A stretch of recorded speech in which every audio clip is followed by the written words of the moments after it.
Partnership firm, उसमें exercise का question number 18 सीखने जा रहे हैं। ठीक है, सम को पूरा समझने के लिए वीडियो को एंड तक जरूर देखिए।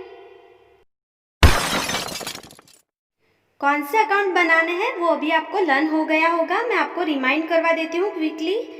तो पेज नंबर 1 जो है वो हमारा ट्रेडिंग अकाउंट होगा। ठीक है, अगर आपको ट्रायल बैलेंस में ट्रेडिंग अकाउंट दे दिया है और उस पर एडजस्टमेंट है कोई भी, तो हम कौन सा अकाउंट बनाएंगे? एडजस्टेड यानी रिवाइज ट्रेडिंग अकाउंट। ठीक है, पेज नंबर 2 पे P&L अकाउंट, पेज नंबर 3 पे P&L appropriation account and partners capital या तो करंट अकाउंट। ठीक है, पेज नंबर 4 पे balance sheet and page number 5 जो है वो हमारा वर्किंग नोट्स होगा। ठीक है,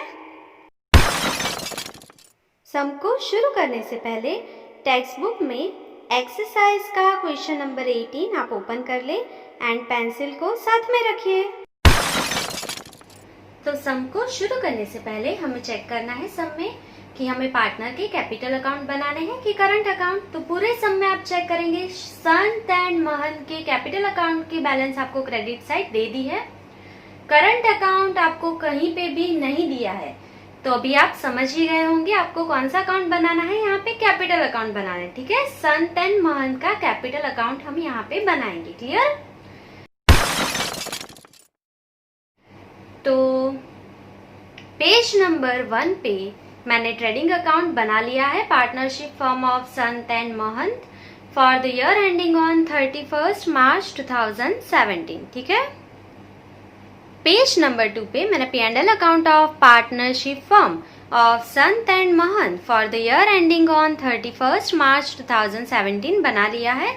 हेडिंग अभी तक आपको लर्न हो गए होंगे, debit side administrative expense, selling and distribution expense, financial expense and other expense and losses का हेडिंग जो है हम लिख लेंगे एंड क्रेडिट साइड आप इनकम का हेडिंग लिख लेंगे। ठीक है,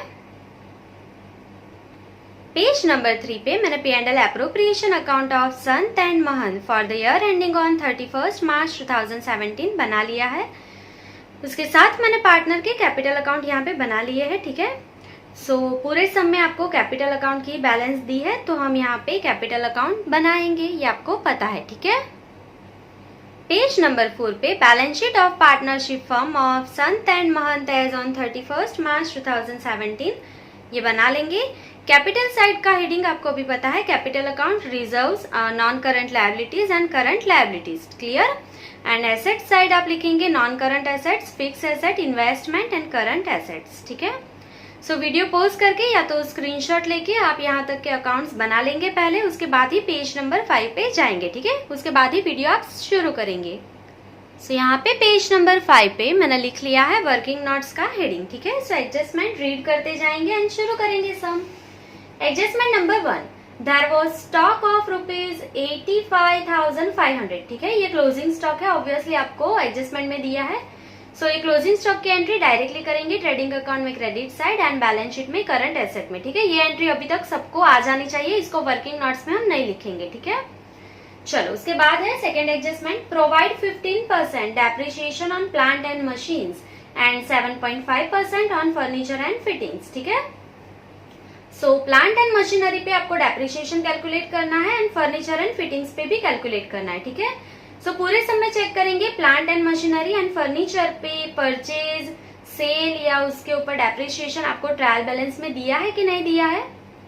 तो सब में आप देखेंगे कि आपको प्लांट एंड मशीन दे दिया है ट्रायल बैलेंस में, उसके नीचे ही आपको दिया है addition in plant and machine. ठीक है, मतलब आपने परचेज किया है फ्रॉम 1716। ठीक है, 17 को आपने प्लांट एंड मशीन परचेज किया है। ठीक है, अभी उसका सेल या डेप्रिसिएशन ऐसा कुछ है सब में, वो भी चेक कर लेंगे।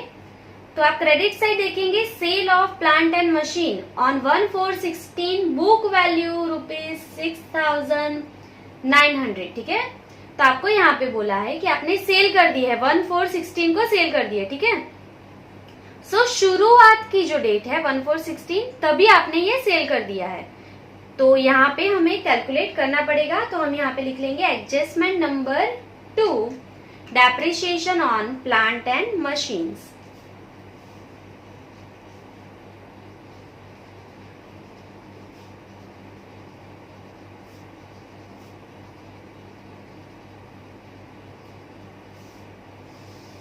ठीक है। तो आपको क्या बोला है कि आपका जो मशीन था वो आपने सेल कर दिया है, ठीक है, 1/4/16 को आपने सेल किया है। सो एक चीज अगर आप समझेंगे तो आपको पता चलेगा कि ये जो ईयर है वो एंड हो रहा है 31 मार्च 17 को, ठीक है। ये ईयर शुरू कब हुआ होगा? 1/4/16 को ये शुरू हुआ है साल, ठीक है। साल के शुरुआत में आपके पास मशीनरी थे 33,300 के, उसको ही आपने सेल किया है, क्योंकि कौन सी डेट दी है? 1/4/16 को आपने सेल किया, तो ऑब्वियसली तभी तो आपके पास सिर्फ 33,300 के ही मशीन थे, ठीक है। एडिशनल जो आप मशीन परचेज करके आए वो तो आप कब परचेज करके आए? तो 1/7/16 को परचेज किया, ठीक है। तो आपको सिर्फ ये समझना है कि ये जो आपका सेल है वो आपका जो ओपनिंग प्लांट है उसका है, ठीक है। ये आपने सेल नहीं किया क्योंकि ये 1/7 को आया था। क्लियर? इतना ही समझना है यहाँ पे। ये समझने के लिए है, आपको वर्किंग नोट्स में नहीं लिखोगे ये तो भी चलेगा, ठीक है। चलो तो अभी हम यहाँ पे लिख लेंगे प्लांट एंड मशीनरी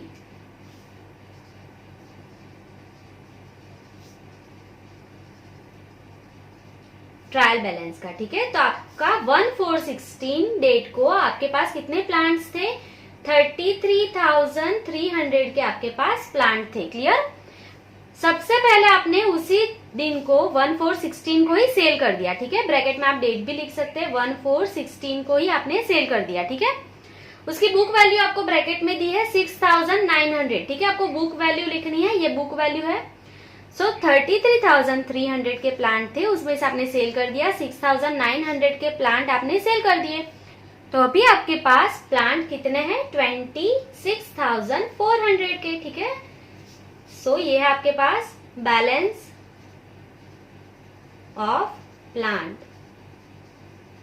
ठीक है, एज ऑन 1/4/16 आपके पास अभी सिर्फ 26,400 के प्लांट है, ठीक है।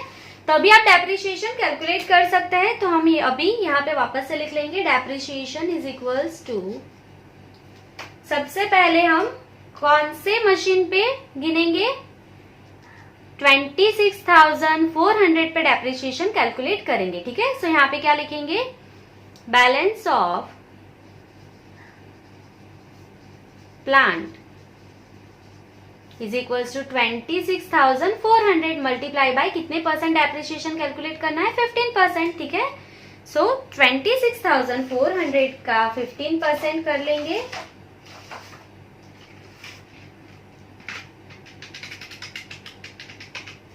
सो आंसर इज 3,960, ठीक है। सो ये ओपनिंग जो मशीन था उस पे आपने डेप्रिसिएशन कैलकुलेट कर लिया है, पर सब में तो अभी आप एडिशनल परचेज भी करके आए हो तो उसका भी आपको डेप्रिसिएशन कैलकुलेट करना है। तो यहाँ पे लिखेंगे प्लस एडिशनल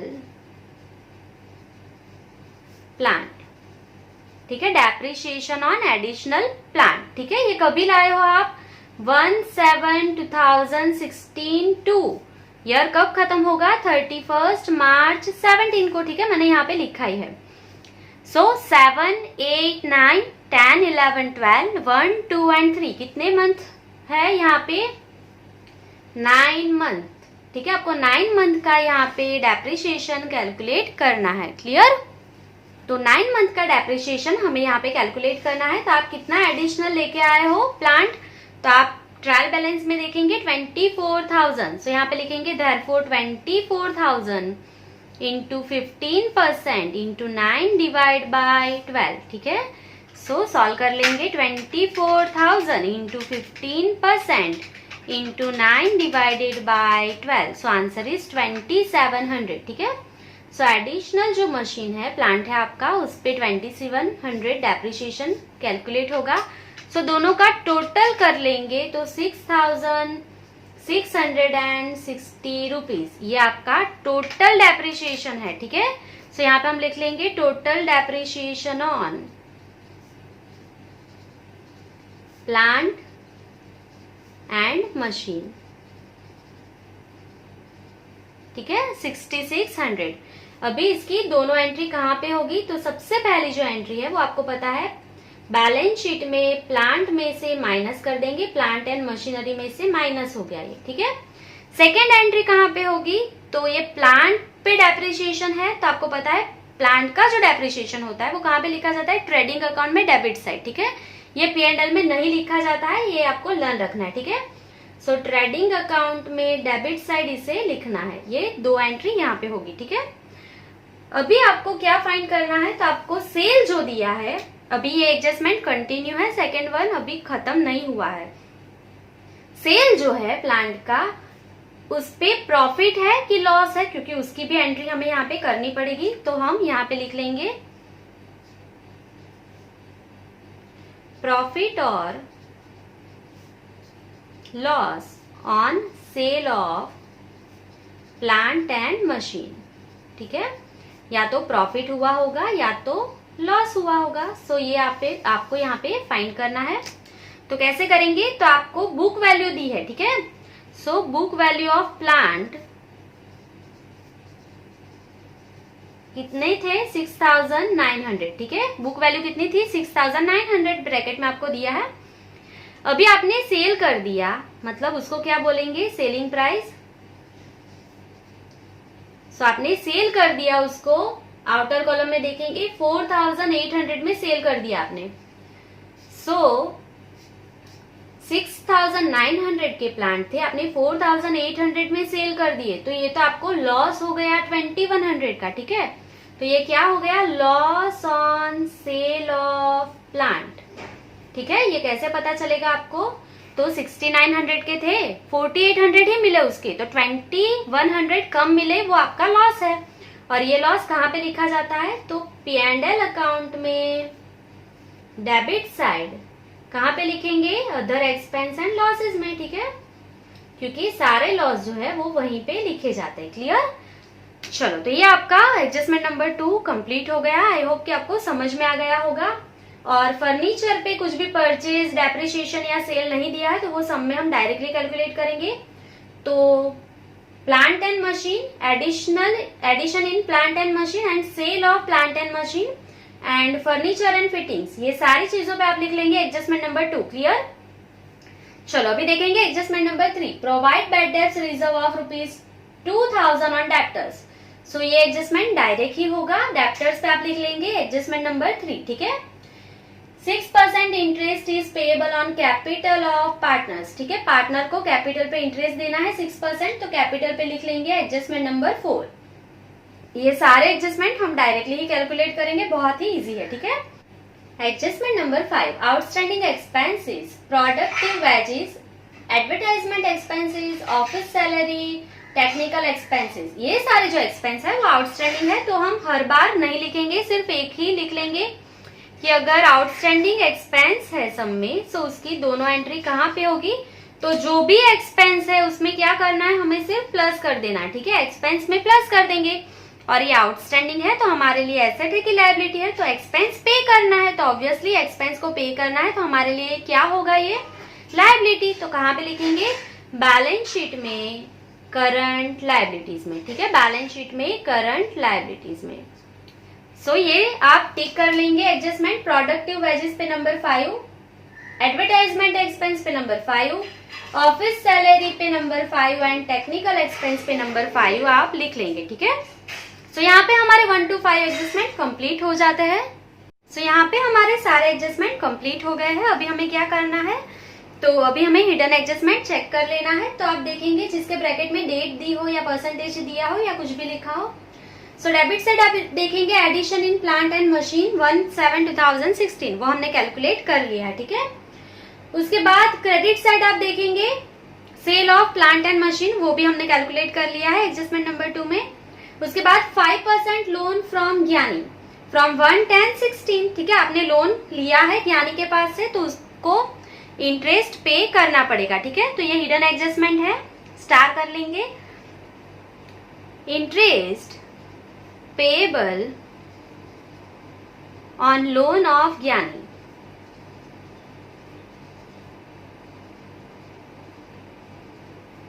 ठीक है। ज्ञानी को आपको इंटरेस्ट पे करना है लोन पे। आपने कभी लोन लिया था, तो डेट आपको दे है 1/10/16 टू, साल कब खत्म होगा, 31 मार्च 17, ठीक है। 10, 11, 12, 1, 2 एंड 3 कितने मंथ हो जाएंगे? 6 मंथ। आपने लोन 6 मंथ से ही ली है, ठीक है। सो आप इंटरेस्ट 6 मंथ का ही पे करेंगे ज्ञानी को, ठीक है। सो अमाउंट कितनी है? 10,000। तो यहाँ पे लिख लेंगे 10,000 इंटू कितने परसेंट की लोन है? 5% लोन फ्रॉम ज्ञानी। तो इंटरेस्ट कितना परसेंट देंगे? 5%, ठीक है। सो 10,000 इंटू 5% इंटू 6/12, ठीक है। 10,000 का 5% 500, 500 का हाफ करेंगे 250, ठीक है। सो आपको इंटरेस्ट कितना पे करना है? 250 रुपीज। उसकी दोनों एंट्री कहाँ पे होगी? सो इंटरेस्ट पे करना है कोई भी तो आप फाइनेंशियल एक्सपेंस में लिखते हैं, तो P&L अकाउंट में डेबिट साइड कहाँ पे लिखेंगे? फाइनेंशियल एक्सपेंस में, ठीक है। और इंटरेस्ट पे करना है तो एसेट है कि लायबिलिटी है? तो ऑब्वियसली पे करना है, तो आपके लिए क्या है? लायबिलिटी। तो बैलेंस शीट में करंट लायबिलिटीज में आप लिख लेंगे, ठीक है। सो ये आपका हिडन एडजस्टमेंट भी कंप्लीट हो गया है। तो अभी कोई और एडजस्टमेंट नहीं है सब में। तो शुरू करेंगे हम। सबसे पहले ड्राइंग दिया है, तो उससे पहले हमें कैपिटल अकाउंट की बैलेंस लिखनी पड़ेगी क्रेडिट साइड से, ठीक है। सो कैपिटल अकाउंट में जाएंगे, संत एंड महंत की जो भी बैलेंस है कैपिटल की वो लिख लेंगे क्रेडिट साइड। सो यहाँ पे कैपिटल अकाउंट में क्रेडिट साइड डेट लिख लेंगे 1/4/16 बाय बैलेंस ब्रोट डाउन। संत का कितना दिया है आपको कैपिटल अकाउंट का? 80,000 एंड महंत का 40,000, ठीक है। कैपिटल पे कौन सा नंबर का एडजस्टमेंट है? 4 नंबर का, ठीक है। 6% इंटरेस्ट पे करना है आपको कैपिटल पे, तो हम यहीं पे लिखेंगे जहाँ पे कैपिटल लिखी जाती है वहीं पे उसका इंटरेस्ट लिखा जाएगा, ठीक है। सो ईयर एंडिंग लिख लेंगे 31 मार्च 17 बाय इंटरेस्ट ऑन कैपिटल, ठीक है। कितने परसेंट पे करना है आपको? 6%। सो यहीं से कैलकुलेट कर लेंगे। 80,000 का 6% क्या होगा? 4,800 एंड 40,000 का 6% 2,400। क्लियर? इसकी ऑपोजिट एंट्री यहीं पे कर लेंगे। एक लाइन आपको छोड़ देनी है, उसके बाद लिखना है टू इंटरेस्ट ऑन कैपिटल, ठीक है। सबसे पहले संत एंड देन महंत, ठीक है। संत का कितना था? 4,800 एंड महंत का 2,400। टोटल करके आउटर कॉलम में लिख लेंगे 7,200। क्लियर? सो ये आप एडजस्टमेंट नंबर 4 टिक कर लेंगे। ये आपका हो गया है। कैपिटल अकाउंट को भी टिक कर लेना है, ठीक है। चलो अभी आपको दिया है drawing Sant and Mahant. Debit side से शुरू करेंगे सम को। तो सबसे पहले ड्राइंग दिया है तो कैपिटल में डेबिट साइड लिखा जाता है 31 मार्च 17 टू ड्राइंग्स अकाउंट। संत ने कितना ड्राइंग किया है? 7,000 एंड महंत ने कितना किया है? 3,000, ठीक है। तो लिख लेंगे, कोई एडजस्टमेंट नहीं है, टिक कर लेंगे आप, ठीक है। उसके बाद है प्लांट एंड मशीन्स। कहाँ पे लिखे जाता है? बैलेंस शीट में फिक्स एसेट में, ठीक है। तो बैलेंस शीट में जाएंगे, फिक्स एसेट में लिख लेंगे प्लांट एंड मशीन्स। सो आप देखेंगे बैलेंस शीट में आपके पास कितने प्लांट थे? शुरू में 33,300, ठीक है। सबसे पहले आपने सेल कर दिया उसमें से, तो माइनस सेल कर देंगे। 6,900 का आपने सेल कर दिया। सो अभी आपके पास कितने हैं? 26,400 प्लस आपने परचेज किया एडिशन इन प्लांट, ठीक है। आपने परचेज किया कितने? डेट 1/7/16 को, ठीक है। 1/7/16 को आपने परचेज किया है। 24,000 का परचेज किया है। तो टोटल अभी आपके पास कितने प्लांट हो गए? 50,400। क्लियर? 50,400। अभी हम माइनस कर लेंगे डेप्रिसिएशन। हमने वर्किंग नोट्स में कैलकुलेट किया था 6,660। सो माइनस कर लेंगे। आउटर कॉलम में क्या आ जाएगा? 43,740। क्लियर? प्लांट पे जो डेप्रिसिएशन है उसकी सेकेंड एंट्री कहाँ पे होती है? ट्रेडिंग अकाउंट में डेबिट साइड होती है, ठीक है। तो ट्रेडिंग अकाउंट में जाएंगे, ये P&L में नहीं लिखना है, ठीक है। सो ट्रेडिंग अकाउंट में कुछ भी लिखने से पहले ओपनिंग स्टॉक लिख लेंगे हम यहाँ पे 2 ओपनिंग स्टॉक। सो चेक कर लेंगे आप। डेबिट साइड आपको दिया है 33,696, ठीक है। तो ये जो डेप्रिसिएशन है प्लांट का, उसके लिए हमें यहाँ पे हेडिंग लिखना पड़ेगा। सबसे पहले हम 1 या 2 लाइन यहाँ पे छोड़ देंगे, उसके बाद हेडिंग लिख लेंगे एक्सपेंस रिलेटेड टू परचेज, ठीक है, परचेज के जो एक्सपेंस है वो यहाँ पे लिखेंगे। उसके बाद जो हमारा हेडिंग है वो आपको पता है, मैंने आपको सिखाया था। क्या है वो हेडिंग? Production expenses. ठीक है, तो यहाँ पे आप लाइन छोड़ देंगे, उसके बाद लिख लेंगे प्रोडक्शन एक्सपेंसेस। ठीक है, सो प्लांट एंड मशीनरी का डेप्रिसिएशन जो है वो प्रोडक्शन एक्सपेंस में लिख लेंगे हम। ठीक है, सो यहाँ पे लिख लेंगे depreciation on plant and machinery 6660। Clear? So working notes में चेक कर लेंगे अभी इसको। सो यहाँ पे आप चेक कर सकते हैं 6660 बैलेंस शीट में माइनस कर लिया, ट्रेडिंग में डेबिट साइड लिख लिया हमने। ठीक है, और क्या लिखना है यहाँ पे? तो loss on sale of plant. ठीक है, P&L में डेबिट साइड लिखना है। ये जो लॉस हुआ है 2100 का वो लिख लेना है, तो ही हमारा depreciation on plant and machine है वो पूरा कंप्लीट होगा। ठीक है, सो P&L अकाउंट में जाएंगे, डेबिट साइड अदर एक्सपेंस में लिख लेंगे loss on sale of plant and machine 2100। Clear? To loss on sale of plant and machine. ठीक है, कितना लॉस हुआ? 2100। क्लियर? सो अभी एडजस्टमेंट नंबर 2 कंप्लीट नहीं हुआ है, उसके अंदर आपको क्या बोला है कि आपको फर्नीचर पे भी डेप्रिसिएशन कैलकुलेट कर लेना है। ठीक है, सो पहले आप टिक कर लेंगे प्लांट एंड मशीन कंप्लीट हो गया, addition in plant and machine complete हो गया, और क्रेडिट साइड सेल जो था वो भी हमारा कंप्लीट हो गया है। ठीक है, चलो तो अभी हम क्या करेंगे? फर्नीचर एंड फिटिंग्स दिया है तो हम बैलेंस शीट में फिक्स एसेट में लिख लेंगे furniture and fittings. So amount आप देखेंगे कितनी दी हुई है आपको? Furniture 2560 minus depreciation 7.5%। ठीक है, आपको एडजस्टमेंट में बोला है 7.5% डेप्रिसिएशन कैलकुलेट करना है। 2560 इंटू 7.5%, तो आपको मिल जाएगा 192। सो माइनस करके आउटर कॉलम में लिख लेंगे 2368। क्लियर? सो डेप्रिसिएशन ये फर्नीचर का है, उसकी सेकेंड एंट्री कहाँ पे होती है? P&L में। ठीक है, फर्नीचर का डेप्रिसिएशन P&L में, प्लांट एंड मशीन का डेप्रिसिएशन ट्रेडिंग में। ठीक है, लर्न कर लेना है आपको। सो P&L अकाउंट में जाएंगे, अदर एक्सपेंस में लिख लेंगे depreciation on furniture and fittings. To depreciation on furniture 192। तो अभी आप देखेंगे आपका एडजस्टमेंट नंबर 2 कंप्लीट हो गया है, आप उसको टिक कर लेंगे। ठीक है, फर्नीचर एंड फिटिंग्स भी हो गया है, उसको भी आप टिक कर सकते हैं। चलो उसके बाद क्या दिया है? डेप्टर्स। डेप्टर्स कहाँ पे लिखे जाते हैं? बैलेंस शीट में, करंट एसेट में। तो बैलेंस शीट में जाएंगे, करंट एसेट्स में लिख लेंगे डेप्टर्स। अमाउंट कितनी है? 64,940। कौन सा एडजस्टमेंट है डेप्टर्स पे? Adjustment number 3, provide bad debts reserve of ₹2000 on debtors. ठीक है, BDR प्रोवाइड करना है 2000 डायरेक्टली, तो माइनस कर लेंगे BDR एडजस्टमेंट का 2000। ठीक है, सो माइनस करके आउटर कॉलम में कितना आ जाएगा? 62,940। ठीक है, BDR की सेकेंड एंट्री कहाँ पे होती है? P&L में, अदर एक्सपेंस में। तो P&L में डेबिट साइड जाएंगे, सबसे पहले क्या लिखा जाता है यहाँ पे? 2 बैड डेब्ट्स। कौन सी लिखी जाती है? ट्रायल बैलेंस की। ठीक है, मतलब ओल्ड।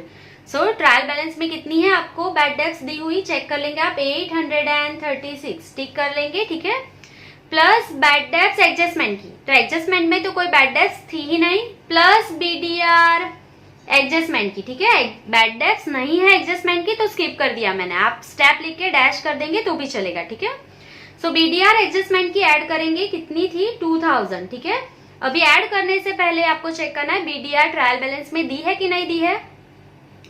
सो पूरे सम में आपको BDR ट्रायल बैलेंस में क्रेडिट साइड नहीं दी है, तो ये स्टेप भी आप स्किप कर सकते हैं, डायरेक्टली आउटर कॉलम में लिख लेंगे ऐड करके 2836। क्लियर? सो ये आपका एडजस्टमेंट नंबर 3 कंप्लीट हो गया है, आप टिक कर लेंगे, डेप्टर्स भी टिक कर लेंगे। ठीक है, चलो उसके बाद क्या दिया है? Advertisement expense. कहाँ पे लिखे जाते हैं?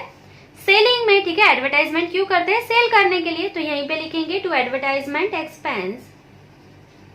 सो इनर कॉलम में लिख लेंगे अमाउंट 13,248। ठीक है, सो एडजस्टमेंट में क्या दिया है कि आउटस्टैंडिंग एडवर्टाइजमेंट एक्सपेंस कितने हैं? 312। ठीक है, सो अगर एडवर्टाइजमेंट एक्सपेंस पे करना बाकी है तो ऐड कर लेंगे प्लस आउटस्टैंडिंग, ठीक है। कितनी अमाउंट दी है 312, सो ऐड कर लेंगे आउटर कॉलम में अमाउंट कितनी आ जाएगी आपकी 13,560। क्लियर।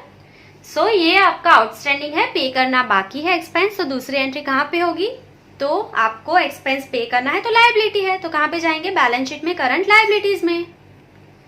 सो करंट लायबिलिटीज में लिख लेंगे आउटस्टैंडिंग एडवर्टाइजमेंट एक्सपेंसेस, ठीक है। आउटस्टैंडिंग एडवर्टाइजमेंट एक्सपेंसेस क्या है अमाउंट उसकी 312। क्लियर। सो आप ये टिक कर लेंगे, एडवर्टाइजमेंट एक्सपेंस हो गया है आपका। उसके बाद दिया है कैश एंड बैंक बैलेंस, ठीक है। एडजस्टमेंट नंबर जो 5 है वो टिक नहीं करना है आपको। जैसे जैसे डेबिट साइड अमाउंट आती जाएगी, एडजस्टमेंट हमने टिक किए हुए हैं, वैसे वैसे दोनों एंट्री करते जाएंगे, ठीक है। आप डायरेक्टली भी कर सकते हैं, उसमें भी कोई इश्यू नहीं है, ठीक है। मैं आपको लाइन वाइज लाइन लेके जा रही हूँ डेबिट साइड की, जैसे जैसे आती जाएंगी पर्टिकुलर्स वैसे हम एडजस्टमेंट सॉल्व कर लेंगे, ठीक है। सो एडजस्टमेंट नंबर 5 आपको अभी टिक नहीं करना है, ठीक है। चलो अभी क्या है कैश एंड बैंक बैलेंस। कहाँ पे लिखा जाता है कैश बैलेंस, तो आपको पता है आपके लिए एसेट है, तो करंट एसेट में लिख लेंगे यहाँ पे कैश एंड बैंक बैलेंस। चलो कितनी अमाउंट आपको दी हुई है 8,496, कोई एडजस्टमेंट नहीं है, आउटर कॉलम में लिख लेंगे, ठीक है। उसके बाद दिया है आपको परचेज, कहाँ पे लिखा जाता है ट्रेडिंग अकाउंट में debit side. So opening stock के बाद हम यहाँ पे लिख लेंगे टू परचेज, ठीक है। परचेज जो है वो आप इनर कॉलम में लिखेंगे कि आउटर कॉलम में, उसके लिए पूरे समय चेक कर लेंगे कि परचेज रिटर्न या गुड्स रिटर्न ऐसा कुछ भी दिया है, तो पूरे समय ऐसा कुछ भी नहीं दिया है। सो आउटर कॉलम में परचेज लिख लेंगे 1,81,168। क्लियर। तो उसके बाद दिया है आपको प्रोडक्टिव वेजेस, ठीक है। प्रोडक्टिव वेजेस मतलब प्रोडक्शन करने के लिए जो आपने वेजेस पे किया वो, ठीक है। तो यहीं पे लिखा जाएगा, ट्रेडिंग में प्रोडक्शन के सारे एक्सपेंस ट्रेडिंग में ही लिखे जाते हैं, ठीक है। सो यहीं पे लिखेंगे productive wages.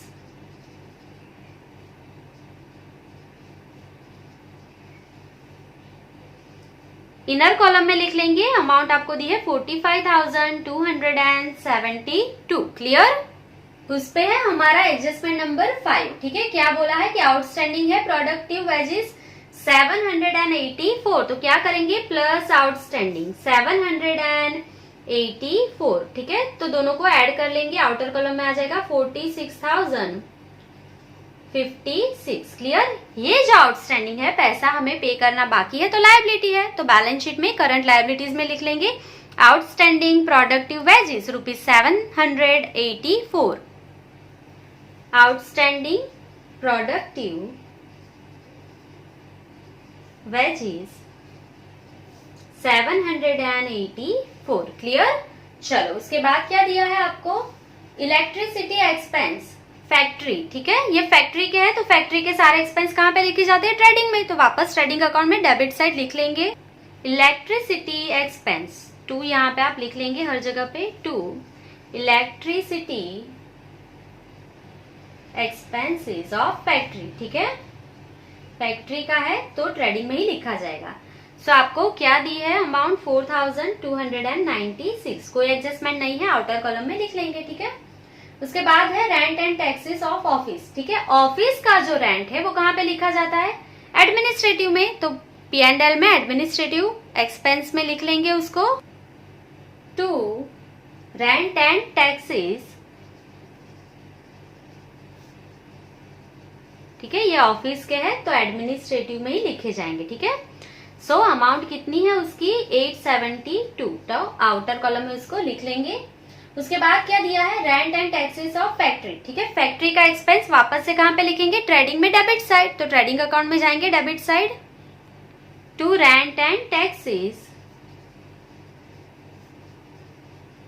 Of factory. So amount कितनी है फैक्ट्री की 9,384, ठीक है। रेंट कितना है फैक्ट्री का 9,384। क्लियर। चलो उसके बाद क्या दिया है टेक्निकल एक्सपेंसेस। टेक्निकल एक्सपेंसेस भी प्रोडक्शन के एक्सपेंस ही होते हैं, लर्न रखना है आपको, यहीं पे लिखना है, ठीक है। गलती नहीं करना है, यहीं पे लिखा जाएगा, ठीक है। तो लिख लेंगे टू टेक्निकल एक्सपेंसेस, क्या है अमाउंट 400, ठीक है। क्या है adjustment, adjustment number 5 outstanding technical expenses 320 rupees. So plus लिख लेंगे, प्लस आउटस्टैंडिंग 320। सो ऐड करके आउटर कॉलम में 720 आ जाएगा। ठीक है, टेक्निकल एक्सपेंसेस पे करना बाकी है, तो सेकेंड एंट्री कहाँ पे होगी?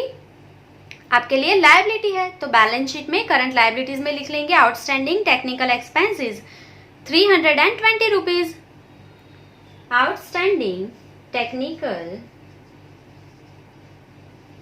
एक्सपेंसेस 320। क्लियर? चलो, उसके बाद क्या दिया है आपको? ओपनिंग स्टॉक, वो हमारा हो गया है। उसके बाद दिया है फैक्ट्री एक्सपेंसेस। ठीक है, फैक्ट्री के एक्सपेंस कहाँ पे लिखे जाते हैं? ट्रेडिंग में डेबिट साइड, तो ट्रेडिंग अकाउंट में जाएंगे टू फैक्ट्री एक्सपेंसेस। क्या है अमाउंट? आप देख सकते हैं 1780। क्लियर? टिक कर लेंगे, ये कंप्लीट हो गया है। उसके बाद ऑफिस सैलरी। सैलरी कहाँ पे लिखी जाती है ऑफिस की? तो आपको पता है एडमिनिस्ट्रेटिव में, तो P&L अकाउंट के डेबिट साइड जाएंगे to office salary. So amount कितनी है आपको दी हुई सैलरी की? 8780। ठीक है, क्या है इस पे? Adjustment number 5। आउटस्टैंडिंग है ऑफिस सैलरी 400, तो प्लस कर लेंगे, प्लस आउटस्टैंडिंग सैलरी कितनी? 400। सो ऐड करके आउटर कॉलम में क्या आएगा? 9180। क्लियर? ऑफिस सैलरी आउटस्टैंडिंग है, तो हमारे लिए लायबिलिटी है, तो हम कहाँ पे लिखेंगे? बैलेंस शीट में करंट लायबिलिटीज में लिख लेंगे आउटस्टैंडिंग ऑफिस सैलरी।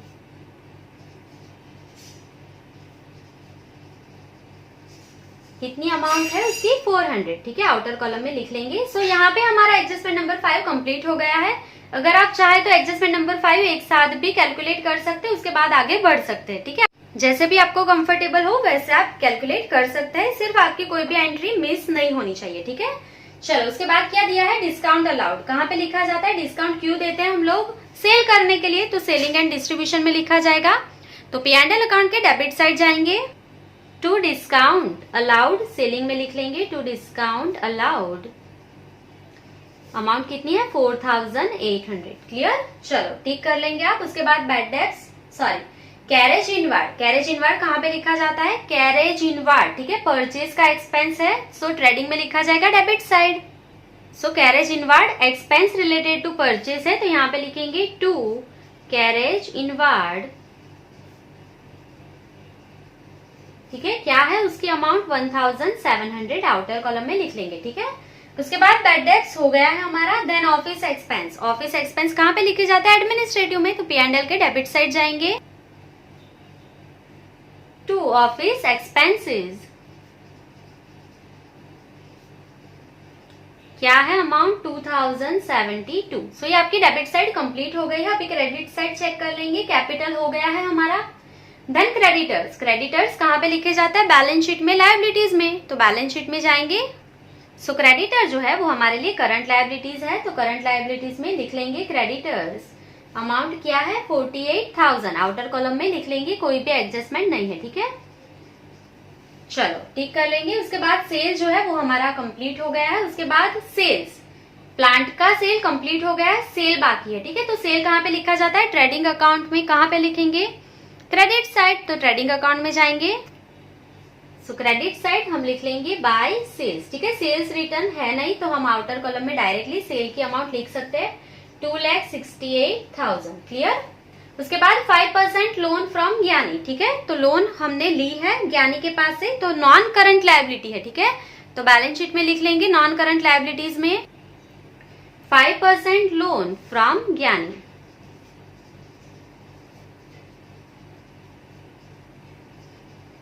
ठीक है, कितनी लोन ली है आपने? 10,000 की। क्लियर? उस पे जो आपको इंटरेस्ट पे करना है वो वर्किंग नोट्स में हमने कैलकुलेट किया है, तो अमाउंट चेक कर लेंगे उसकी। सो यहाँ पे एडजस्टमेंट नंबर 2 एंड 5 कंप्लीट हो गया है। पहले मैं उसको टिक कर लूंगी। उसके बाद देखेंगे इंटरेस्ट कितना पे करना है ज्ञानी को? 250। ठीक है, तो आपको पता है फाइनेंशियल एक्सपेंस में एंड करंट लायबिलिटीज में दोनों एंट्री होगी, तो 250 अमाउंट जो है वो लिख लेंगे हम।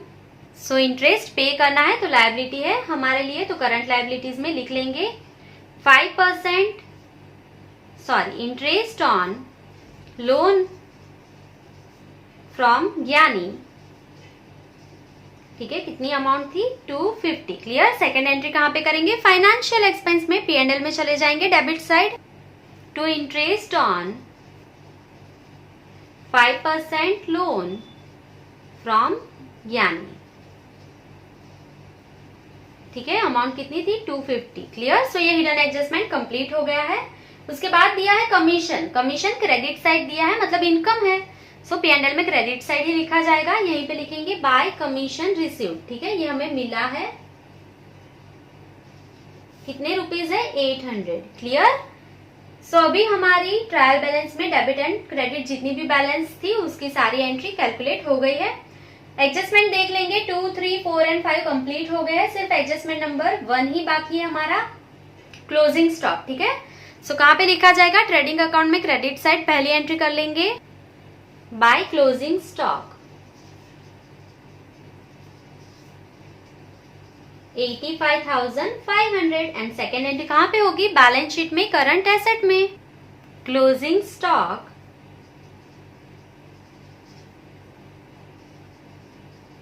85,500 रुपीज। क्लियर। तो हमारे सारे एडजस्टमेंट यहाँ पे कंप्लीट हो गए हैं। अभी हम ट्रेडिंग अकाउंट को क्लोज कर देंगे। सो यहाँ पे आप देख सकते हैं आपका क्रेडिट साइड का टोटल ज्यादा है, अमाउंट ये ज्यादा है। अगर आपको नहीं समझ में आता है तो दोनों साइड का टोटल पेंसिल से ऊपर लिख लेंगे, मैंने आपको सिखाया है। ठीक है, यहाँ पे क्रेडिट साइड का टोटल ज्यादा है तो ये टोटल मैं दोनों साइड लिख लूंगी 3,53,500। ठीक है। सो दोनों साइड 3,53,500। ठीक है।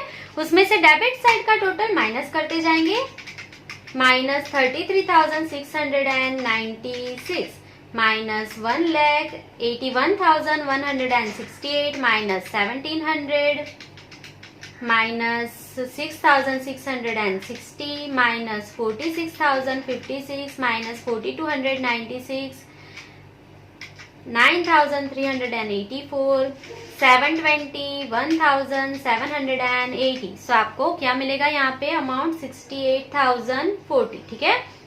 ये जो आया ये क्या है आपका, ये क्रेडिट साइड जाएगा तो ऑब्वियसली ये प्रॉफिट है। ठीक है। ट्रेडिंग अकाउंट में से जो मिलता है उसे क्या बोलते हैं, ग्रोस प्रॉफिट। ठीक है, टू ग्रोस प्रॉफिट। ठीक है, ये कहाँ पे लेके जाएंगे, ट्रांसफर टू P&L अकाउंट। ठीक है, P&L अकाउंट के क्रेडिट साइड जाके लिख लेंगे 68,040 gross profit by gross profit transfer from trading account. ठीक है, ट्रेडिंग अकाउंट से लेके आए हैं 68,040। क्लियर।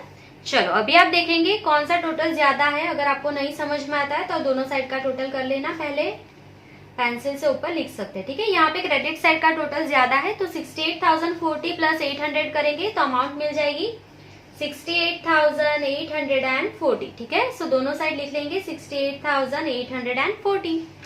सो यहाँ से हम माइनस कर लेंगे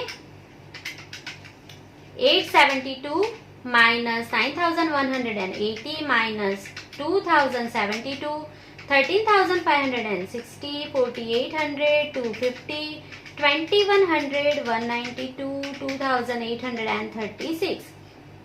तो यहाँ पे आपको नेट प्रॉफिट मिल गया है 32,978। ठीक है, ये क्रेडिट साइड जाएगा तो ये प्रॉफिट है। ठीक है, तो यहाँ पे लिख लेंगे टू नेट प्रॉफिट।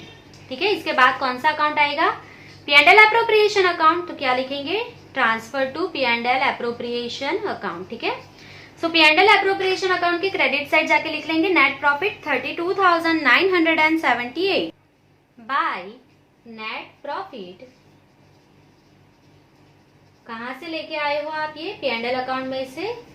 ठीक है, P&L अकाउंट कितना था 32,970। ठीक है, तो क्रेडिट साइड का टोटल ही ज्यादा है, लिख लेंगे 32,978 माइनस 7,200 कर लेंगे। सो आपको क्या अमाउंट मिल जाएगा 25,778। ठीक है, ये क्रेडिट साइड जाएगा कैपिटल के, तो ये क्या है, प्रॉफिट है। सो यहाँ पे लिख लेंगे 2 डिविजिबल प्रॉफिट।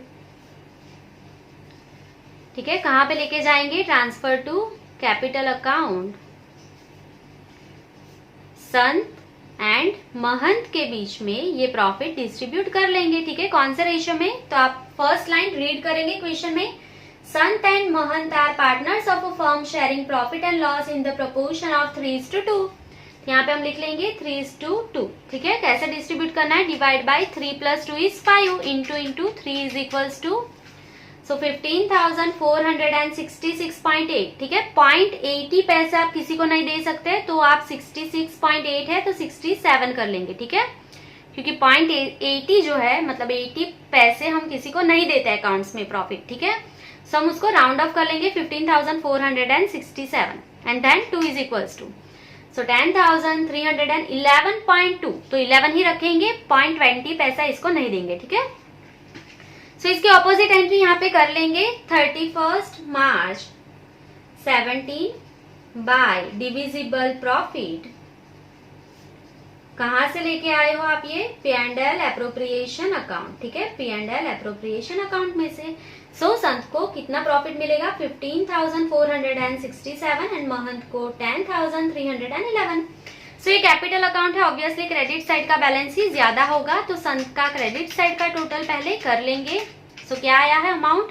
1,02,67, ठीक है। सो दोनों साइड लिख लेंगे, इसको माइनस कर लेंगे डेबिट साइड का अमाउंट 7,000। सो संत की जो क्लोजिंग कैपिटल है वो मिल गए हैं 93,267, क्लियर। सेम वे में महंत की क्रेडिट साइड का टोटल कर लेंगे, कैपिटल अकाउंट है तो क्रेडिट साइड का टोटल ही ज्यादा आएगा, ठीक है, 52,711, ठीक है। सो दोनों साइड टोटल लिख लेंगे माइनस 3,000, तो आपको अमाउंट मिल जाएगा 49,711। सो दोनों पार्टनर्स की 31 मार्च 17 की आपको बैलेंस मिल गई है, तो क्या लिख लेंगे? टू बैलेंस कैरी फॉरवर्ड या तो क्रेडिट डाउन, ठीक है। सो आप ये जो बैलेंस है संत की 93,267 एंड महंत की 49,711, ये बैलेंस शीट में लिख लेंगे लायबिलिटीज साइड। सो यहाँ पे हमने कैपिटल का हेडिंग दिया हुआ ही है संत एंड देन महंत, ठीक है। संत की क्लोजिंग कैपिटल कितनी थी? 93,267, महंत की 49,711, ठीक है। दोनों का टोटल करके आउटर कॉलम में लिख लेंगे। सो क्या आएगा टोटल? 1,42,978, क्लियर। चलो अभी क्या करना है, तो लायबिलिटी साइड टोटल कर लेंगे 10,312, 784, 320, 400, 48,250। सो टोटल आपको मिल गया है 2,03,044, ठीक है। सो यहाँ पे लिख लेंगे 2,03,044।